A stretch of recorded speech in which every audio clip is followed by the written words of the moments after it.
Watergate lawyer shares classified info about ETs found in basement of the Library of Congress.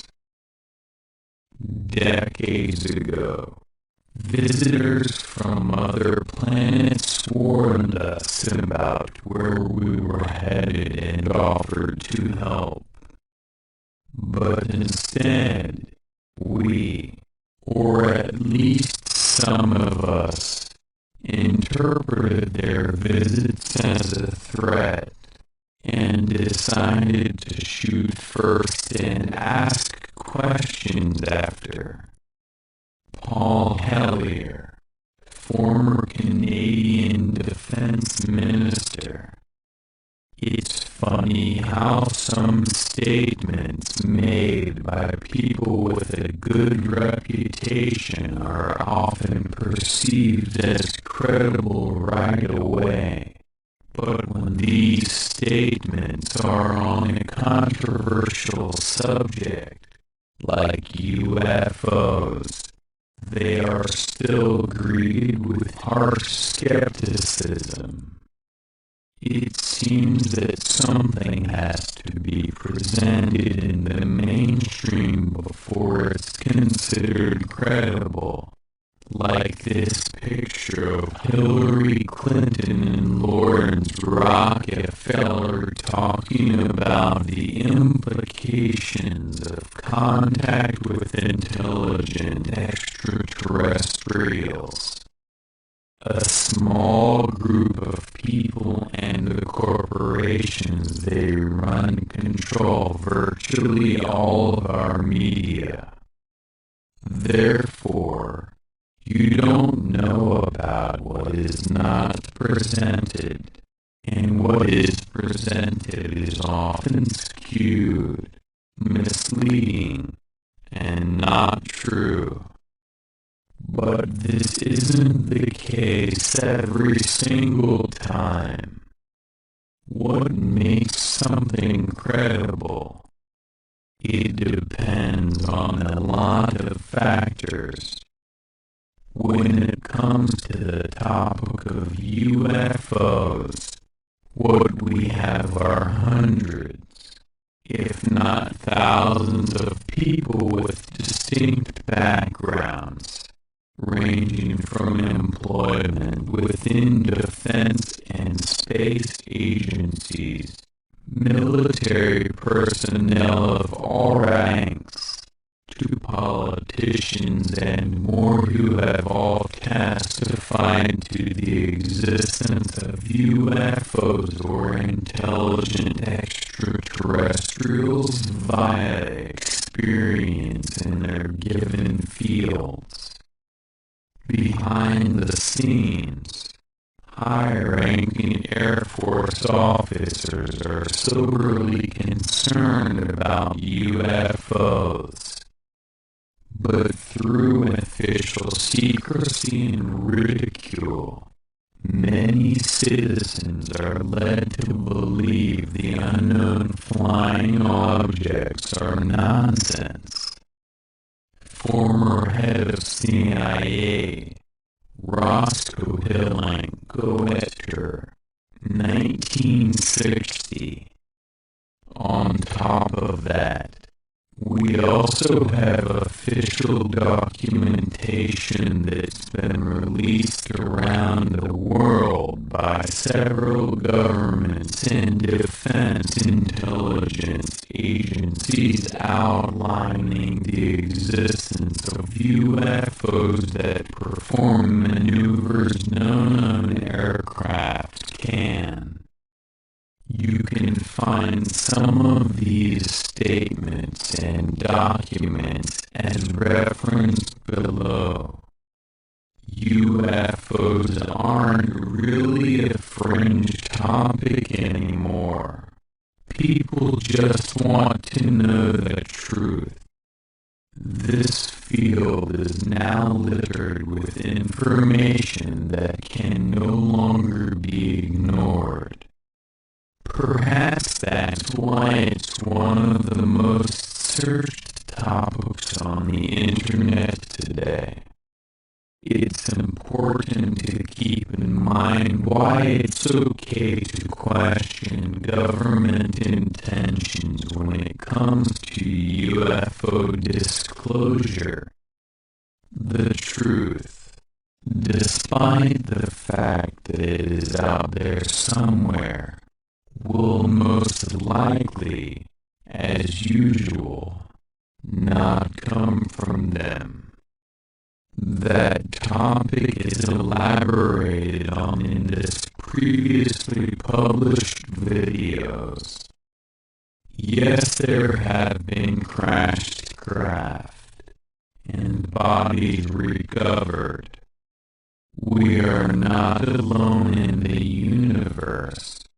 They have been coming here for a long time. I happen to be privileged enough to be in on the fact that we have been visited on this planet, and the UFO phenomenon is real. Dr. Edgar Mitchell, sixth man to walk on the moon. It's a topic that, when properly understood, will leave no aspect of humanity untouched. It branches into so many different areas, and there are a lot of questions to be asked. All of the evidence that's been made public today makes it acceptable for these people to continue speaking out and spreading more information, because there is no longer a fear of ridicule. Below is one of many interesting stories that surround this subject. About Daniel Sheehan. Daniel Sheehan is a Harvard-trained constitutional litigation and appellate attorney. Over the past 44 years, he has worked as a federal civil rights attorney, author, public speaker, and college and law school educator. Dan was legal counsel to the Abaca prison inmates in the Western District of New York, securing the insertion of legal observers inside the prison. Dan also served as pro bono associate counsel for 21 leaders of the New York Black Panther Party when they were falsely accused of a bombing conspiracy. Don's most well-known case at the Cahill Gordon law firm was the landmark First Amendment case New York Times Company v. U.S. The Pentagon Papers case, in which the New York Times won the right for it, and the Washington Post to publish a classified Pentagon study revealing the secret history of the Vietnam War. Dan served as co-counsel. He also served the position of special counsel in the Watergate burglary case before the United States District Court for the District of Columbia. The footage below was taken from the citizen hearing on disclosure. My name is Dan Sheehan. I am Chief Counsel for the Romero Institute in Santa Cruz, California. I'm the former Chief Counsel for the United States Jesuit headquarters in Washington, D.C. And special ministry. That was the context in which I've had most of the contact with regard to the UFO issue.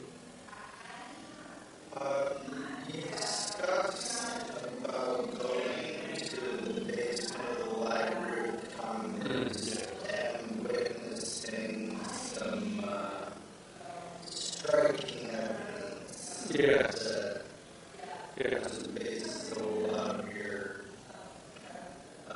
expertise on this. That's right. Describe that, please. This is back in January of 1977 that I was asked to assist and participate in a major evaluation that was being done by the Congressional Research Service, the Science and Technology Division, for President Carter to attempt to secure access to classified information within the military and Central Intelligence Agency and others about the issue of extraterrestrial intelligence and the UFO phenomenon. And in that context, we secured my right to have access to the classified portions of Project Blue Book, the long-time United States Air Force official investigation. That there had been a number of releases that had been made by the U.S. Air Force publicly, and that they were basically debunking the entire issue about UFOs.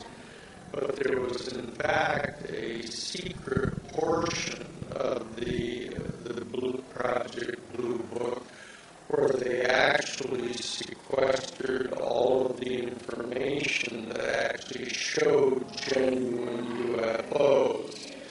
And it discussed the problems that they were having with these.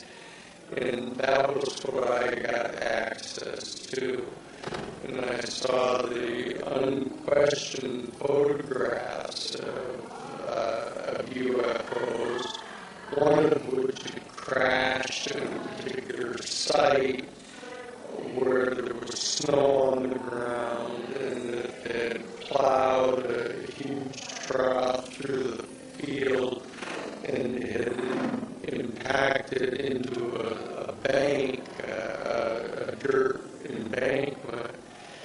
And I was able to see symbols on the dome of the base of the dome of the UFO, and I actually got to trace those. So we have a record of those. And that was in January of 1977. You said that among this, there were stories of former CIA Director Bush not wanting to brief President Carter about this as he was coming in power. Well, this wasn't in the Project Blue Book files. I ascertained this during the course of working on that investigation. The reason why we had to undertake that was because George H.W. Bush, who was the CIA director at the time when President Carter was elected in November of 1976, when in December, shortly after the election, but prior to his inauguration, President Carter-elect asked the head of the the CIA to brief him on the issue of UFOs, H.W. Bush refused to do it. He said that it was highly classified. The president didn't have any need to know that, and he refused to do that. And said that if in fact H.W. Bush asked to be left on as the CIA director, and if he was going to be left on as the CIA director, then he would make some of this information available to the president. But if the president wouldn't keep in mind, he wasn't going to give it to him.